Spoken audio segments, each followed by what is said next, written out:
Yes, ready, start. महोदय, मैं वर्ष 1987-88 का बजट प्रस्तुत करने के लिए उपस्थित हुआ हूं।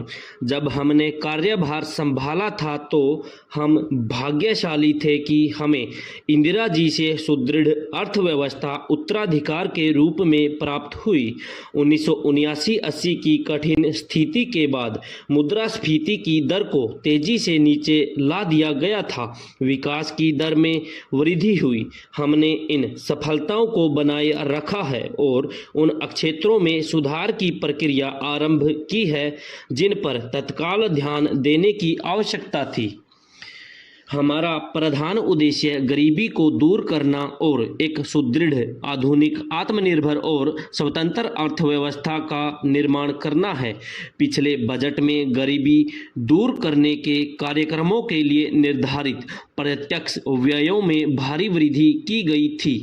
अगस्त में 20 सूत्री कार्यक्रम की उद्घोषणा की गई।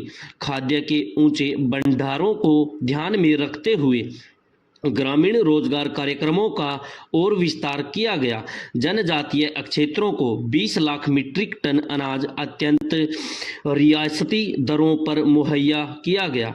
हमने नगरों में बसने वाले गरीब लोगों के लिए रोजगार के अवसरों में वृद्धि करने के प्रयोजन से एक महत्वपूर्ण योजना शुरू की। लोगों से प्रत्यक्ष बात करने पर मुझे पता चला है कि अभी कितना काम और ज़्यादा करना बाकी है। मुझे विश्वास है कि हम गरीबी को दूर करने के लिए जो कठिन संघर्ष कर रहे हैं उसमें हमें काफ़ी सफलता मिली है। कृषि हमारी अर्थव्यवस्था का आधार है। गरीबी को दूर करने के लिए इस क्षेत्र का विकास अत्यंत महत्वपूर्ण है।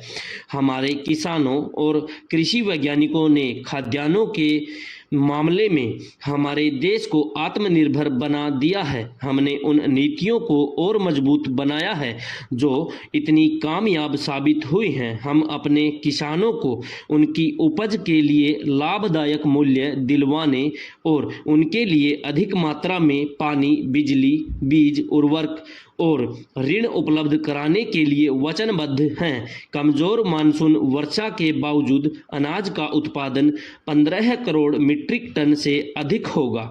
हमने अपने किसानों को और ज़्यादा प्रोत्साहन दिए हैं ताकि चीनी और खाद्य तेलों के आयात पर हमारी आत्मनिर्भरता बन सके।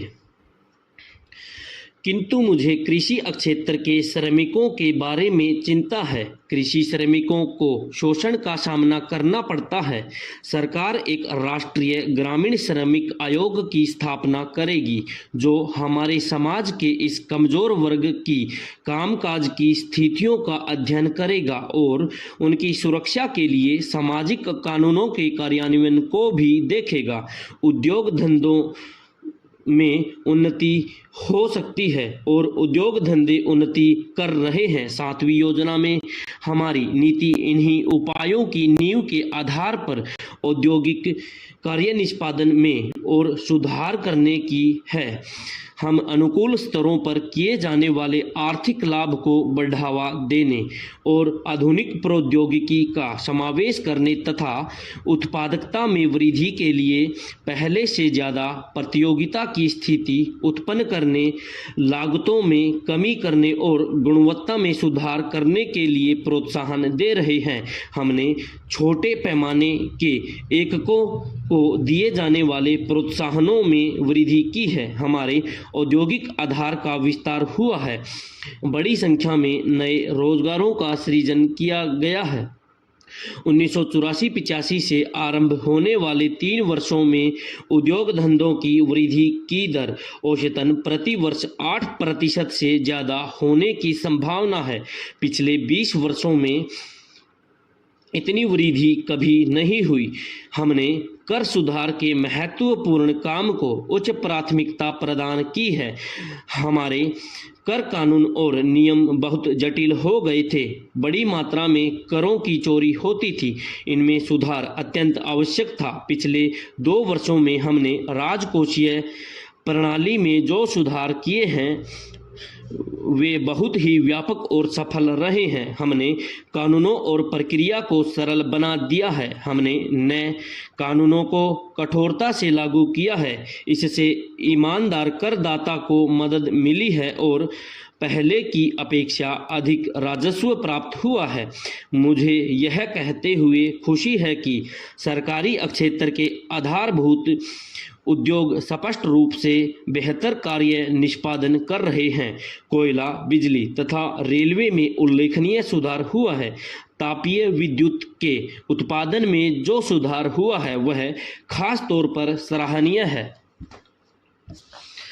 सरकार सरकारी क्षेत्र के उद्यमों के कार्य निष्पादन में और सुधार लाएगी। हम उनकी स्वायत्तता को मजबूत करेंगे तथा उन्हें परिणामों के लिए उत्तरदायी ठहराएंगे।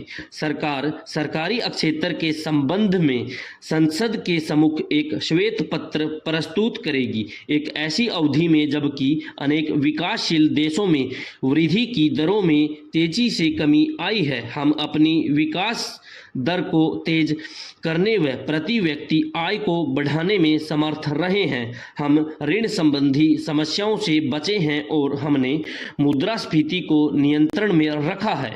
हमारे खाद्यान्नों के भंडार तथा विदेशी मुद्रा की रक्षित निधियां संतोषजनक हैं, किंतु हम इसी से संतुष्ट नहीं हो सकते।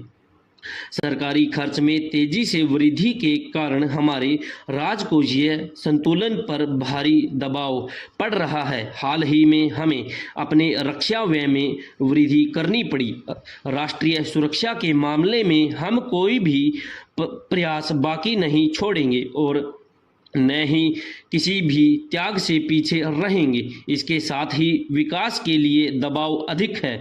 इस समय किसी भी महत्वपूर्ण निवेश में शिथिलता बरतने से उसका भविष्य में बुरा प्रभाव पड़ेगा। ऐसे कार्यक्रमों पर खर्च करना जिनसे गरीबों को सीधे ही लाभ मिलता है और खाद्यान्नों के लिए आर्थिक सहायता देना एक अनिवार्य सामाजिक आवश्यकता है। वर्तमान वर्ष के दौरान वेतन आयोग की रिपोर्ट के कार्यान्वयन के फलस्वरूप हमें खर्च संबंधी अतिरिक्त प्रतिबद्धताएं निभानी पड़ी। सूखे अथवा बाढ़ से पीड़ित अनेक राज्यों को अधिक राहत और अनुदान देना भी आवश्यक हो गया। यह स्पष्ट है कि हमें अपने खर्च को साधनों के अंदर ही सीमित रखने के लिए कुछ कठोर निर्णय लेने होंगे। सरकार ऐसे निर्णय लेने के लिए दृढ़ प्रतिज्ञ है। हमें अपनी व्यय संबंधी नीति की बारीकी से समीक्षा करने की आवश्यकता है। जहां तहां कुछ कटौती करने से काम नहीं चलेगा। व्यर्थ, आडंबरपूर्ण अथवा अनुत्पादक खर्च की कोई गुंजाइश नहीं है। हमारे भुगतान संतुलन पर दबाव बना हुआ है। हमने आयातों में चालू वर्ष के पहले 9 महीनों में निर्यातों में 17% की वृद्धि हुई, जबकि आयातों में केवल लगभग 2% की वृद्धि हुई। व्यापार घाटा पिछले वर्ष की तुलना में 1000 करोड़ रुपए कम है, किंतु काफी और किया